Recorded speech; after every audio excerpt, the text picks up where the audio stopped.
반갑습니다. 오늘은 계문 전에 말씀드린 제 6항부터 말씀을 드리겠습니다. 악한 말을 말며 그리 되어 있어요. 우리 최령한 인간은 언어의 자유가 있죠. 그래서 높은 문명을 성취했는데 짐승들은 서로가 말은 하지만은 우리가 말로 인정하지 않지 않아요? 새가 운다 그래요. 또 개구리가 운다. 여기 말한다고 하지 않아요. 그들은 소통하고 있지만은 운다고 그렇게 말을 해요. 우리 인간에게 특혜가 주어진 것이 말하는 거예요. 그런데 이 말은 매우 안으로부터 밖으로 자유롭게 말하죠. 자유롭게 말하지만은 돌아오는 업은 아주 속박으로 부자유로 돌아오지 않아요. 그러므로 말할 때 잘해야 한단 말이죠. 속박으로 돌아올 때, 업으로 돌아올 때 그걸 고치려면 보통 어려운 것이 아니고 자타간에 괴롭죠. 그런데 말할 때 3대력으로 말하면 그런 일이 없잖아요. 이 말은 신구삼업이라고 해서 옛날부터 세 가지 중업, 사람에게 아주 중대한 업 세 가지가 있는데 그것이 바로 몸으로 짓는 죄업, 입으로 짓는 죄업, 뜻으로 짓는 죄업이다 그랬어요. 이 악한 말은 말의 범위가 굉장히 넓습니다. 그래서 계문 가운데도 무려 6계향이 언어에 관한 계문이에요. 이 악한 말은 주로 이제 성내는 말, 화를 참지 못하고 분노해서 하는 말, 또 욕설. 사람이 어렸을 때 욕설부터 배운다고 그러죠. 욕설. 또 제일 안 좋은 말은 인격을 비하하는 말. 다른 사람의 인격을 자꾸 낮춰보고 무시해보고 경솔하게 대하는 그런 인격을 비하하는 말, 악한 말 중에 들어가요. 특히 그 희망을 끊는 말, 너는 못해. 이렇게. 그런 말들이 다 악한 말인데 이 30계문 중 6가지 그 말에 대한 계문이 있다는 걸 보면은 말이 얼마나 인간 사회에 중요한 역할을 하는가를 알 수가 있어요. 악한 말은 필경은 투쟁을 부르고 살인까지 부르잖아요. 뭐 별스러운 말도 아닌데 악한 말을 주고받다 하면은 감정이 상해가지고 살인까지 부르는 것이 이 말이에요. 악한 말을 말며 이 사항을 매우 중요시해야 된다. 말은 인격의 표현이잖아요. 자기 의사 표현이도 되지만은 정신으로부터 밖으로 나오는 것이기 때문에 그 인격의 표현인데 그거를 그냥 생각 없이 함부로 하고, 말이라는 것은 잠시 참았다가 한번 굴려가지고 다음에 말할 좋은 기회에 더 높은 차원에서 더 지혜롭게 말할 수 있는 기회가 돌아와요.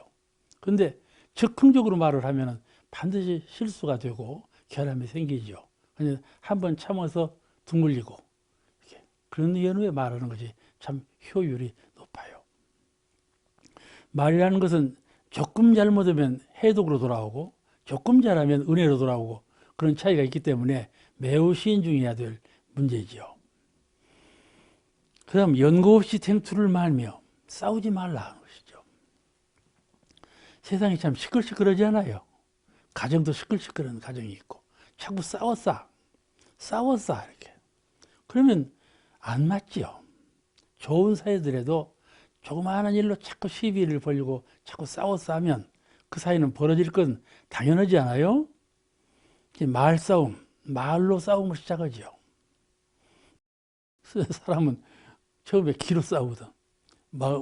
마음에 싫으면 기로 눌러보고 기로 배척하고 기로 싸워.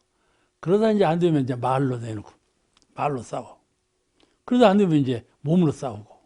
그죠? 나중에는 소송으로 싸우고. 이런 그 국가 간에는 전쟁으로 싸우지 않아요. 대도 쟁투 범위도 꽤 넓습니다. 쟁투가 일어날 때는 마치 허공에 아무런 공기 이동이 없다가도 갑자기 회오르바람이 일어나면서 먼지가 일어나지 않아요? 그런 것처럼 대화하는 가운데 갑자기 그렇게 마음이 상하면서 이제 거친 말을 하고 싸움이 일어나거든요. 예상치 못한 일로 싸움이 많이 일어나요. 나중에 싸움이 이제 감정이 가라앉고 고요히 반성해 보면 내가 그때 그런 일로 서로 이렇게 싸워서 이게 인연의 결손을 맺게 했나 그런 후회심이 날 때가 많지요. 특히 경제제일주의, 모든 것이 돈으로 해결할 수 있다. 돈이면 모든 것이 가능하다고 속생각을 갖고 있어. 이런 경제제일주의 시대, 또 퍽 이기주의에 흘렀어요. 오래 살다가도 갑자기 끊어지면서 자기는 자기대로, 남은 남대로 갈라서 버리죠. 장벽을 딱 두어버리죠. 모든 사고가 이기주의로 행하기 때문에 사회가 좀 핍박할 수가 있지 않아요?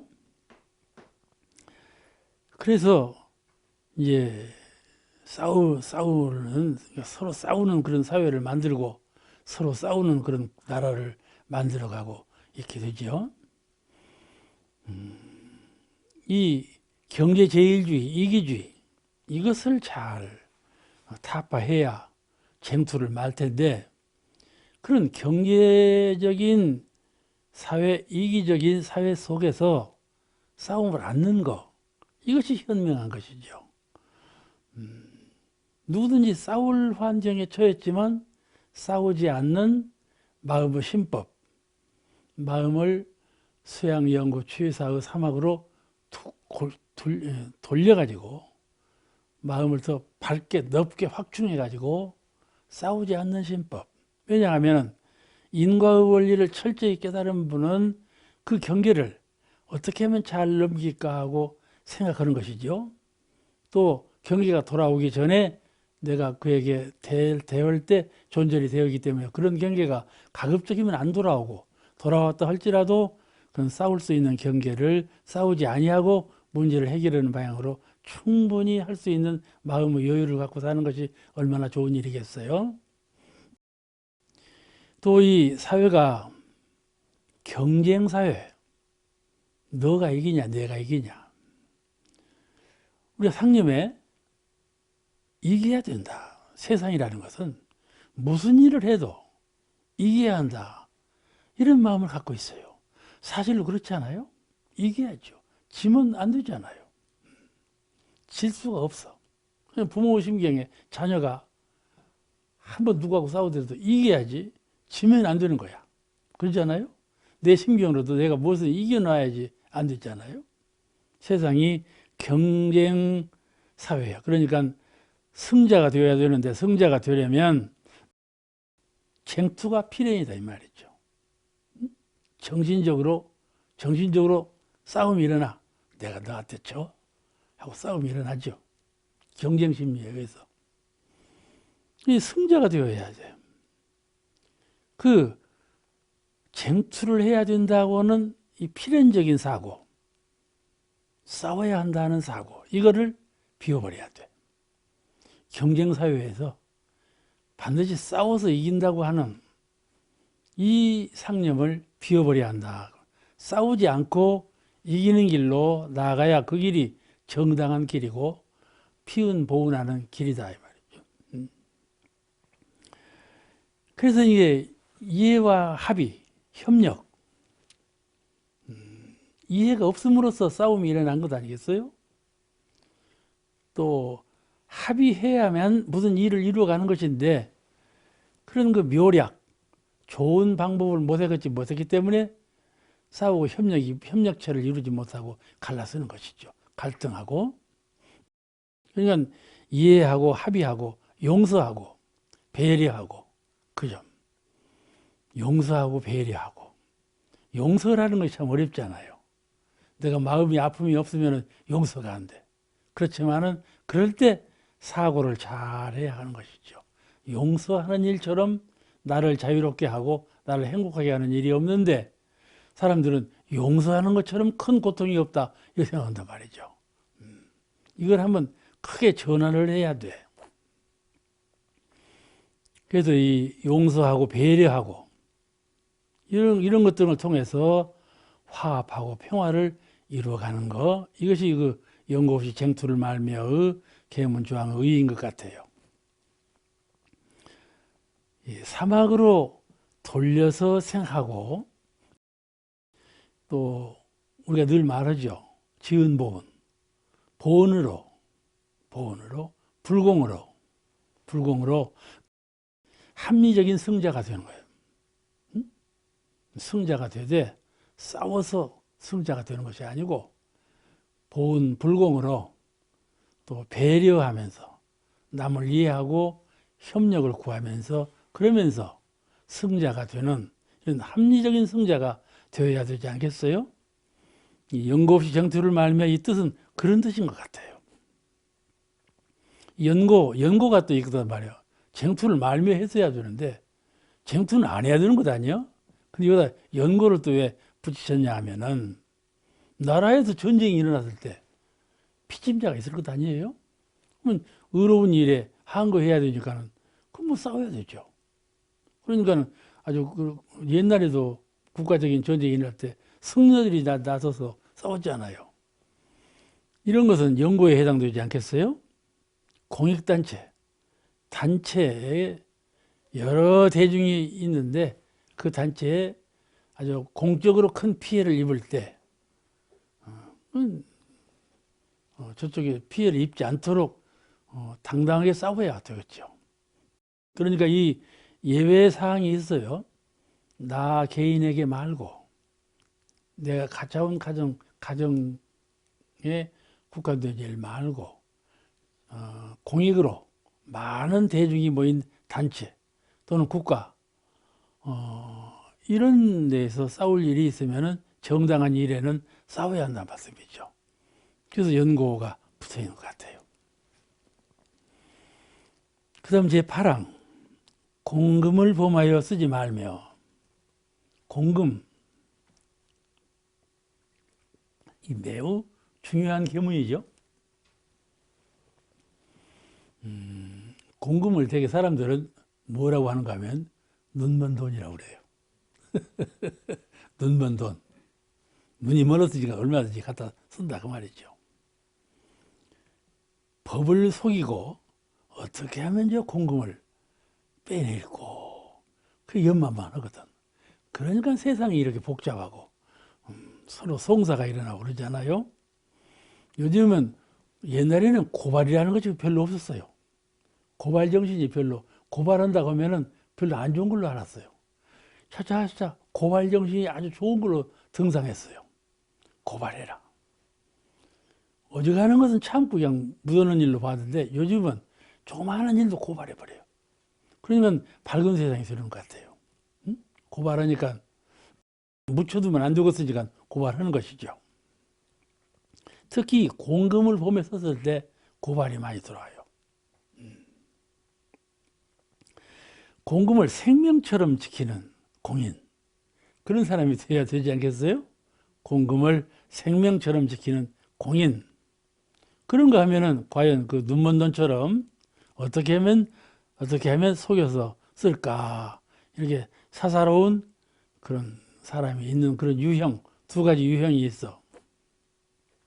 우리가 그 교단 창립 당시에 구인 제자, 그 밖에 많은 선진들께서 우리 교단을 그야말로 엿장사도 하고 숫장사도 하고 이렇게 장사로 시작한 방언을 맡고 이렇게 간고하게 시작했던 그 창립자를 보면은 그때 얼마나 공금을 생명처럼 아꼈는가 볼 수가 있어요. 하루는 방언 역사를 할 때 돈이 모자라고 빚을 졌어. 그러니까는 형산 종사님 말씀을 빌으면은 형산 종사님 말씀을 어쩌려면 호품스럽게 하시는데 대종사님께서 이제 대중들이 걱정을 해. 이렇게 가다가는 안 되겠다. 이 방언 먹다가 방언을 하다가 적잖하겠다. 이런 말이 나오면 빚도 졌어. 빚도 졌는데 이렇게 가면 안 되겠다고 걱정을 할 때 하루는 이 지게에다가 돈 보따리를 큰 가마니에 돈이 가득 든 것을 짐꾼이 와서 마루에다 턱 불어넣더래.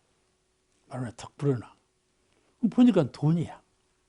그놈만 부르는 거지. 또 와서 또 턱 불어넣는 거야. 응? 갑자기 막 돈부자가 돼버렸어.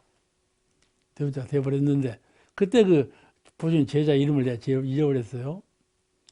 그런데 그 돈가마니에서 이렇게 대종사님이 꺼내셔. 돈을 꺼내시면 이걸 써라 주셨어. 이것만 써라 하고 주셨어.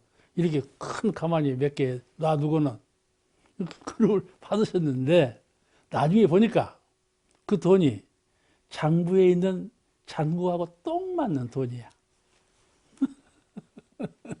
그렇게 이게 환상적으로 봤던가 봐요. 이 걱정하는 제자들이 있으니까는 위로하기 위해서 그러신 것 같아요.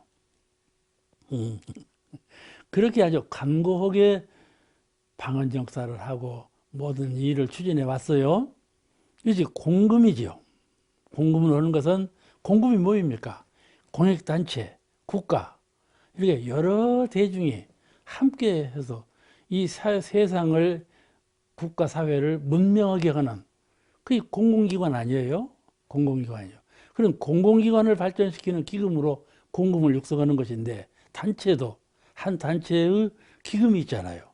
그 기금을 육성하기 위해서 우리가 온 그냥 티끌모아 태산으로 정성을 모으는 건데 그걸 함부로 써버린단 말이에요. 그러면 이게 축이 나고 그 단체가 무너지는 거죠. 그냥 공금을 범하여 쓰지 말라 이 계문이 앞으로 오는 사회에서 물질 문명이 자꾸 열려가는 이기심이 더 강조되는 이런 사회에서 매우 중요한 계문이 되어 있다. 이걸 알 수가 있어요. 요즘은 직위 높고 직위가 높아 또 권리가 있어.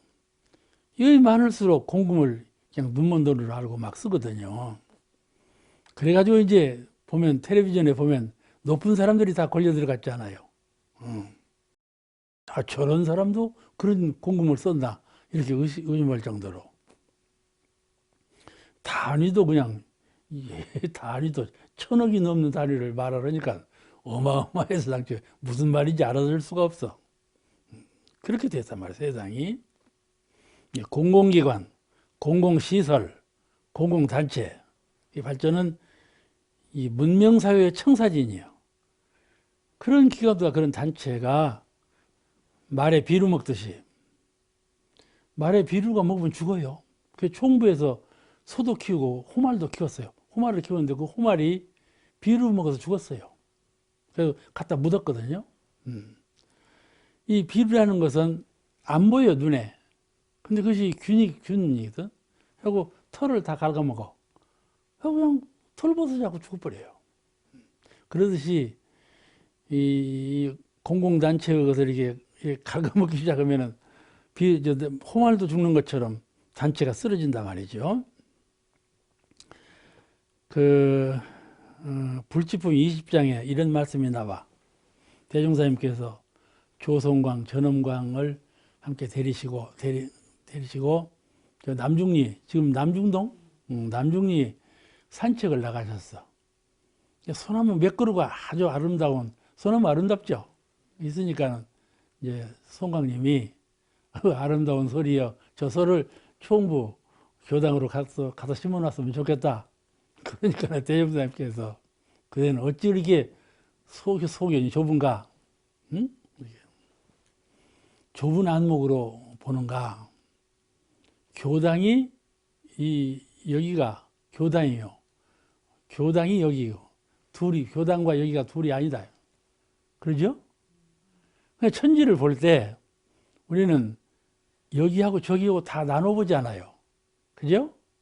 여기는 내 고향, 저기는 타향. 우리도 어디 가면 익산이라는 곳이 더 가고 싶은 자리예요. 제가 고향이 익산이라 그런 마음이 있어요. 그러나 이 밝은 안목이라는 건 뭐인가 하면은 마음이 열린 해안, 그러죠? 영적으로 보는 시야, 육안으로 세상을 보지 말고 영성으로, 마음으로 세상을 본다면 마음은 국한이 없이 탁 열린 거거든요. 한계가 없어. 이 세상 만물은 모두 다 한계가 있어요. 보이는 한계, 들리는 한계, 걸리는 한계, 한계가 다 있잖아요. 그러다 그것이 다 장벽을 이루고 속박을 이루고 했는데, 영화는 마음 눈으로 보는 세계는 확연히 열려서 아무런 막힘이 없잖아요. 그러니까 간격이 없는 거예요. 이 세계, 저 세계 나눔이 없어. 그러니까 이 천지 만물을 볼 때 그렇게 보라 그 말씀이에요. 에? 이 온 누리가 법계예요. 법계. 그렇죠. 그런 마음 눈이 닫히면은 그냥 세상이고, 하늘이고 땅이 다 나눠져 있는 세상이고, 만약에 영적인 눈으로 본다면 이 세상은 온전히 법계란 말이죠. 그렇게 보는 안목으로 본다면 어찌 좁은 소견으로 여기 있는 소나무를 그리 가져가도록 할 것이냐 그 말씀이죠. 그죠? 그러니까 이 공금을 범하여 쓰는 거, 그러죠? 공금을 범하여 쓰는 것이 꼭 이 소나무, 아름다운 소나무를 가져다가 천부에다 심으려고 하는 마음하고 같은 마음이요. 그죠? 이런 마음을 타파하고 항상 열린 정신으로 살라. 그렇게 말씀하신 것이에요. 옛말에도 이 절 물건은 가져가지 않는다 그래요. 응?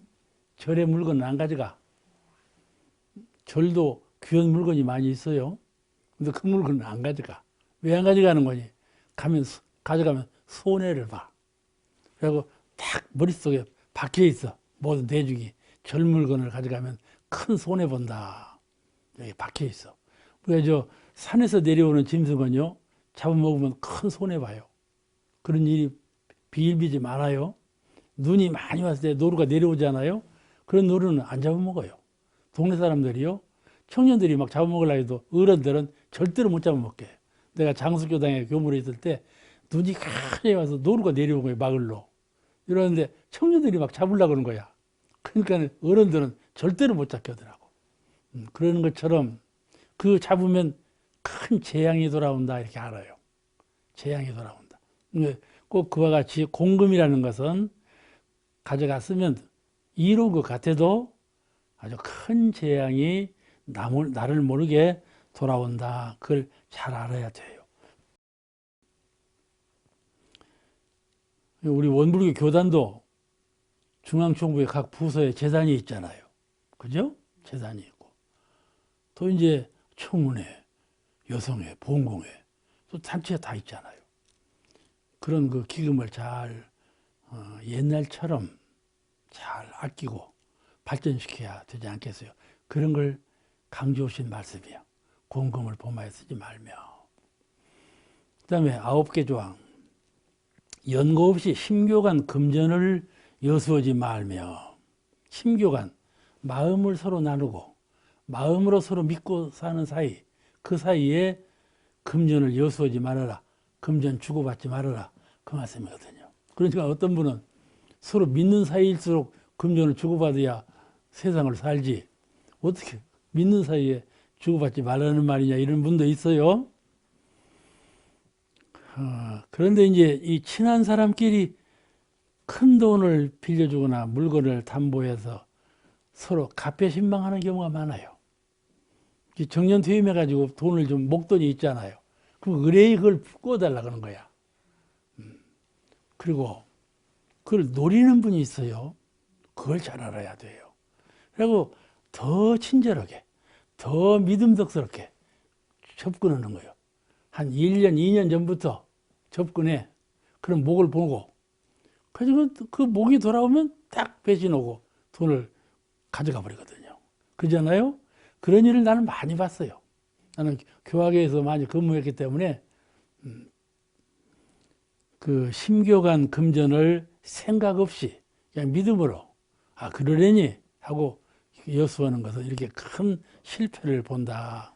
그러니까 내가 친한 사람이 와서 그렇게 담보를 해달라고 한다든지 큰 돈을 꿔달라고 한다든지 이럴 때 이 계문이 있거든.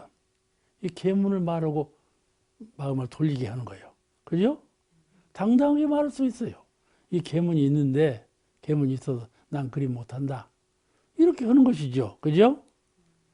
대중사님께도 하지 말라고 한 일은 하면 안 되잖아요. 도저히 끊을 수가 없을 때는 그렇게도 사용할 수가 있어요. 서로 난처한 경우거든요. 그럴 때 이렇게 양해를 구할 때 이런 계문을 조항을 말해서 앉는 것이 낫겠다 이렇게 하는 것이죠. 좀 서운하지만은 그 길이 현명한 길이에요. 이 마음은 환경 따라 변하거든요. 그죠? 아무리 정직하고 순한 마음을 가지고 있어도 자기 환경이 변하면 마음이 변해요. 그래가지고 약속을 어기는 경우가 퍽 많잖아요. 그죠? 환경이 변하면 마음이 변해요. 이 마음이라는 것은요. 그래서 묘할 묘자가 붙어 있어요. 진공묘유. 있죠? 진공은 한데 묘하게 있는 것이 생각하는 마음이거든요. 식심.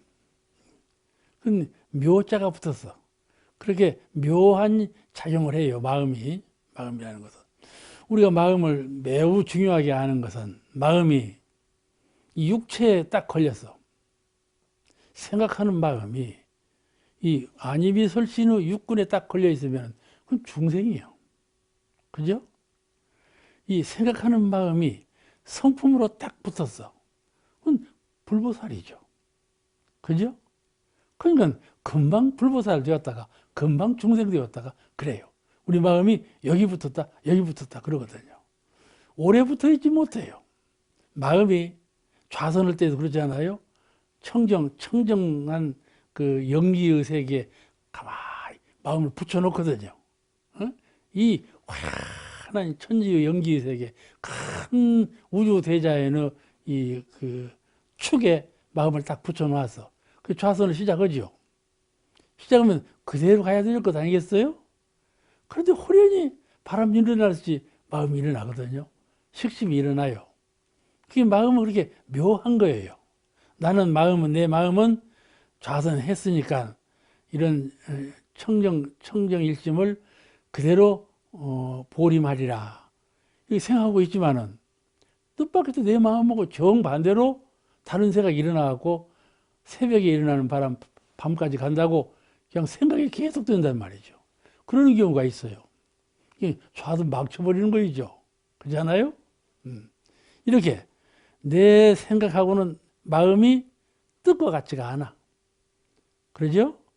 나는 약속할 때 이렇게 약속했지만 환경이 변경되면 그 마음이 뜻과 같이 되질 않아요. 그러므로 변화가 일어나죠. 그러니까 이제 가패 신망하는 경우까지 일어난다.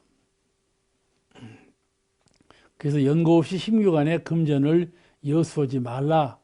그런 것이죠. 여수하지 말라는 계문을 딱 갖고 가만히 방편 어떻게 하면 저 사람도 이롭고 나도 이롭고 저 사람도 오해하지 아니하고 나도 평화스러운 마음을 가질 것인가 이것을 잘 생각해 보는 거예요. 하루를 두고 이틀을 두고 열흘을 두고 생각할지라도 잘 생각해야 된다 그 말이에요. 그러면 왜 연고가 붙었나? 희미한 금전은 여수하지 말라고 하면 되지. 어쨌든 연고가 붙었나? 여수해야 될 때가 있어요. 어떤 때가 연고냐 하면은 내가 주었다가 서로 저 사람이 환경이 약해져 갖고 못 갚는다 해도 나 원망하지 않을란다. 이런 정도. 연고죠. 그죠? 또, 이 일이 잘못되면요. 종교적 신앙까지 가요. 이 서로 상호 간의 믿음도 깨질 뿐만 아니라 종교적 신앙까지도 물러나 버려. 그러니까는 참 이 금기사항이죠. 심교간 금전을 여수하는 일은 가급적이면 피해야 한다. 이 서로 믿는 사람이라는 이 신념 때문에 합리적인 방향을 떠나 보통 사람이라면 굉장히 많이 생각을 해요. 그죠? 주어가지고 어떻게 될 건가 많이 연마해 봐. 그러다가 이제 주고 안 주고 하는데 서로 믿는 사이는요 그렇게 깊은 생각을 하지 않아요. 믿는 사이니까는 틀림없겠지 하고 줄 가능성이 높은 것이죠. 그러면 이것을 주의해야 된다. 이래가지고 나중에 서로 사이가 벌어지고 그 종교적 신앙심까지 물러나게 된다면 그 잘못된 일 아닙니까? 그럼 이것을 매우 주의해야 된다. 이렇게 말씀하신 것이에요. 그런 경우가 퍽 많지요? 금전을 여수해가지고 실망에 빠지는 일이 퍽 많습니다. 또 시팡, 지금 보통급 식금이죠. 연고 없이, 내가 지금 잘못한 것 같아. 연고 없이 담배를 피우지 말라. 그건 뭐 다 아는 일 아니겠어요? 담배는 천하해물이라는 건 다 과학이 증명하고 의술이 다 증명하고 있잖아요. 사회적으로도 담배를 못 피우게 여러 가지 방법을 동원해서 하고 있죠. 첫째는 생활에 불필요한 거예요. 이 모든 계문이 그래요. 생활에 불필요한 거, 이것을 한단 말이죠. 이건 기호품 아니겠어요? 그러니까는 첫째, 이 담배를 피우면 첫째는 정신이 혼몽해져. 그러니까는 시인도 담배를 피우고 소설가도 담배를 피우고 사업가도 담배를 피우고 노동자도 담배를 피우고 그러거든. 좀 휴일 난다 하면은 의뢰의 담배를 피워. 그런 걸 못 피우게 하면 이제 야단나죠. 근데 이것이 마약 성질이 있다는 말이야. 한번 피우면 끊지를 못해요. 이 어떤 서양 만화를 내가 보니까 처음에는 사람이 담배를 피워. 그래서 나중에는 담배 꽁초에다 실을 매다 놓고 그 담배 꽁초를 이 사람이 떠나들 못해. 그 끊지를 못해요. 그런 만화를 그려 놨더라고. 담배의 노예가 되어버린단 말이죠. 그렇게 사람의 정신을 혼몽으로 몰아넣는다. 요즘에는 이제 암이 걸리니까는 이제 스스로 끊는 사람도 많고, 다른 대중 앞에서는 절대로 못 피우도록 대중화되지 않았어요. 그러니까는 이 문명한 사회로 갈수록 담배를 피우지 말면 이 계약 조항은 없어지게 될 거예요. 한 분은 입에서 냄새가 나. 대종사님 제자 가운데 이게 그 담배를 피워야만 냄새가 안 나. 그래서 대종사님께 살아봤어. 이분은 늘 입에서 냄새가 나기 때문에 담배를 피우는데 어찌 해야 될까?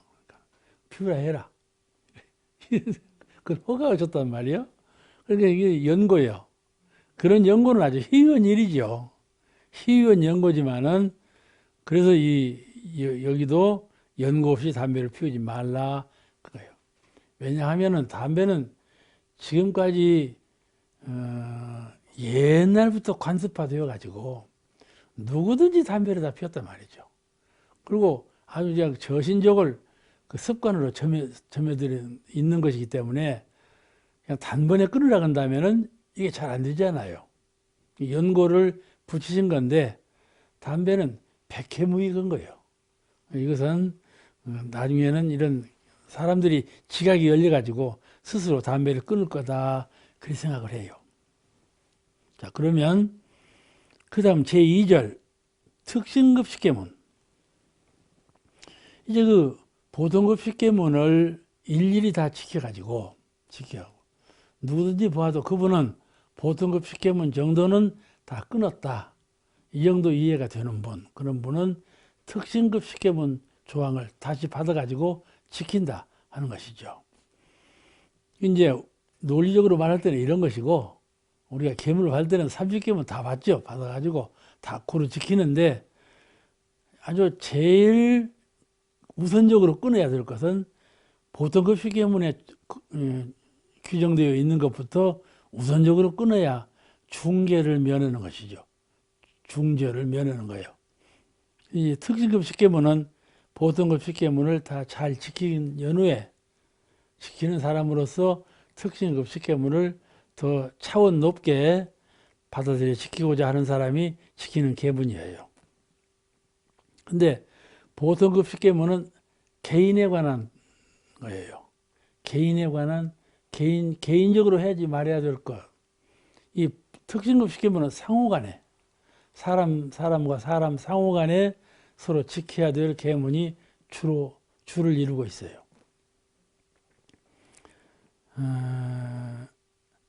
정전 법의 등급에서 특징급을 정의하기를 어떻게 했는가 하면은 보통급 식계를 일일이 실행하고 특징급 식계를 받는 사람 이렇게 정의가 되어 있어요. 또 두 번째는 교리와 법규를 대강 이해하고 원불교적인 교리와 법규를 잘 이해하고 공부사업 또는 신앙 등이 다른 세상에 흐르지 않는 사람,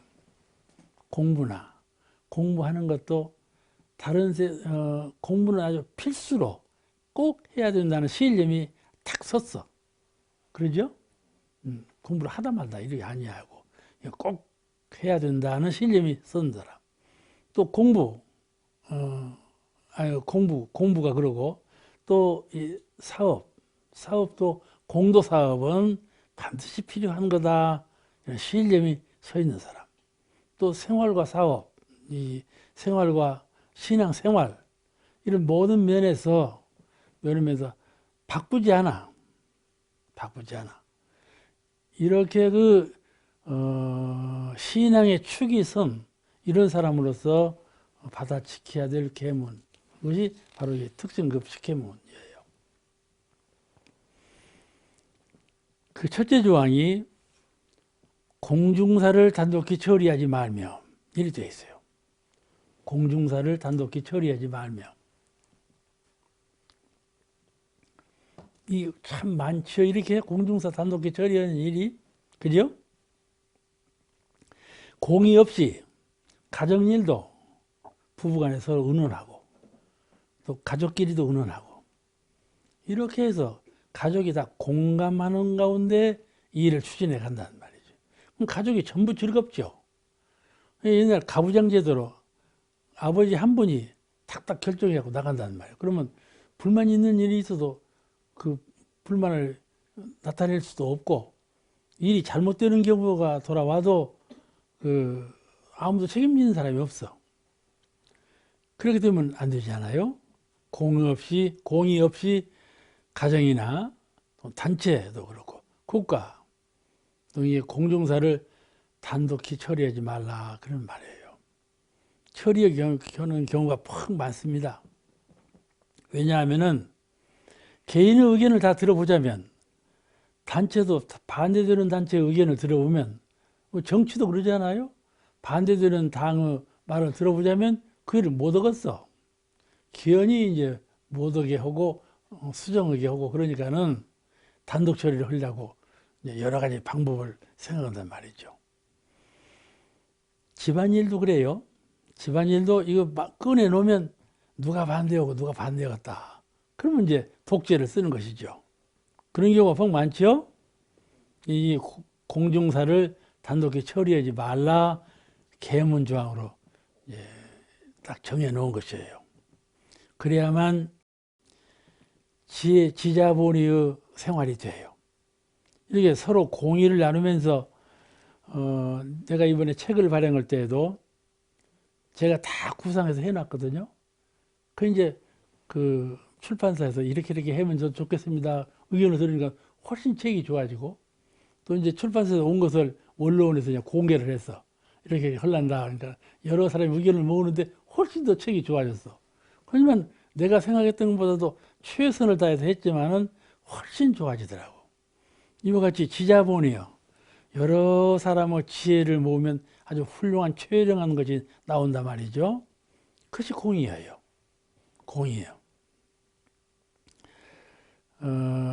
개인이 의견을 내면 반드시 편협해요. 또 사회에 끌릴 수가 있고 이게 사회에 끌리지 아니하고 원만하지 못하게 편여보고 그런 것을 방지하기 위해서 대중 합의로서 이제 시행을 하는 것이죠. 대종사님께서는 그 미래의 주인공, 앞으로 오는 세상의 주인은 누구냐 하고 제자가 물었을 때 한 사람 한 사람 먼저 깨치는 사람이 주인이 되리라 이렇게 대답하셨어요. 미래 세상은 미륵불이 주인이 되느냐 이렇게 이런 말씀 아니고 누구 어떤 분이 주인이 될 것이다 이렇게 말씀하냐 아니하시고 한 사람 한 사람 먼저 깨닫는 사람이 주인이 되리라. 이게 지자본이거든요. 지혜로운 사람이 세상을 다스려 가는데 지혜로운 사람이 많이 있으면은 주인공이 많은 것이죠. 옛날에는 지도자 한 사람이 대중을 지도했지만 앞으로 오는 세상은 모두가 다 지도자격인 공인이 되어 가지고 그런 사회가 돌아온다 그 말이죠. 한 사람이 지도하는 것이 아니고 여러 대중이 함께 하는 사회가 돌아와. 그러니까 가정사도 단체도 나라 국가도 전부 협의를 통해서 함께 하는 그런 사회, 그런 국가가 가족 강한 나라가 될 것이다. 단체가 될 것이다. 하는 것이죠. 이 바로 지자본의 정신이고 공의제도를 주장하는 그런 말씀이에요. 그 단체의 책임자는 대개 독단, 또 독권 이걸 좋아해요. 먼저 저가 반대할 것이다 이런 그 선집관념을 갖기 때문에 이렇게 그 독단, 그 독권을 좋아하는 것이거든요. 미리 그렇게 한단 말이에요. 그러니까 일이 반드시 글러지더라니까요. 그런 일이 퍽 많아요. 공의제도가 좋다는 거 다 알고 있어요. 알고 있으면서도 자기에게 무슨 지도자격인 그런 책임이 가면 자연히 그런 마음이 난다는 말이에요. 말하면 반대하겠지. 뜻과 같지가 않아. 그러니까는 이것을 이제 공의에 의해서 처리하지 아니하고 개인 의사로 공의 없이 처리하기 때문에 거기에 반드시 불화가 있어. 충돌이 있고. 그렇게 되면 그 단체가 잘 될 리가 없지요. 정산 종사님께서는 무슨 일을 하실 때에는 꼭 시자에게 당신 계획을 먼저 물으셨다고 그래요. 또 공부하고 있는 학생들이 인사하러 왔을 때도 그 애들에게도 그 말씀을 하셨다고 그래요. 공부하러 오는 학생들이 뭘 알겠어요? 아니 근데 여러 사람이 오지 않아요. 그러면 그 여러 아이들에게 그런 말씀을 하셨다고 그러거든. 당신이 보관으로 갖고 계신 것을 자타공이 다 알고 이의제기하는 사람이 없는가를 보신 거예요. 이렇게 일을 처리하셨다고 그래요. 그냥 원광여상 학교를 우리가 사야 되겠는데 이화여대 소속 건물이든가 숙대 소속 건물이든가 그러죠? 숙대 소속 건물이든가 그랬는데 그때 그 건물을 우리가 사야 되겠는데 빚으로 사야죠. 그럴 때 다 물으셨다고 그래요. 사야 되겠는데 어쩌겠느냐 물으셨다고 그래요. 그런데 그때 구입해가지고 지금 원창 학원을 만들어가지고 원광 중고등학교, 원광 여자중고등학교 다 만들어지지 않았어요? 그와 같이 그 링컨도 그렇다고. 링컨도 무슨 정치적인 보관을 있으면은 반드시 그 사환회의까지 다 물어서 공의를 구했다고 그러거든. 그러니까 링컨은 미국의 가장 위대한 대통령으로 섬김을 받지 않아요. 그죠? 아주 그 일이 자기의 뜻을 세상에 펴면서도 단독으로 하지 아니하고 여러 대중의 뜻과 같이 하니까 큰 힘을 타고 큰 울 속에서 큰 일을 하게 되는 것이죠. 그런 그 좋은 길이 있는데 쉽게 하고 강하게 하기 위해서 자기 뜻대로 하지만 그건 반드시 결손이 따른다. 그걸 상념에 잘 갖고 있어야 돼. 오늘 말씀 여기서 마치고 다음 시간에 또 뵙겠습니다.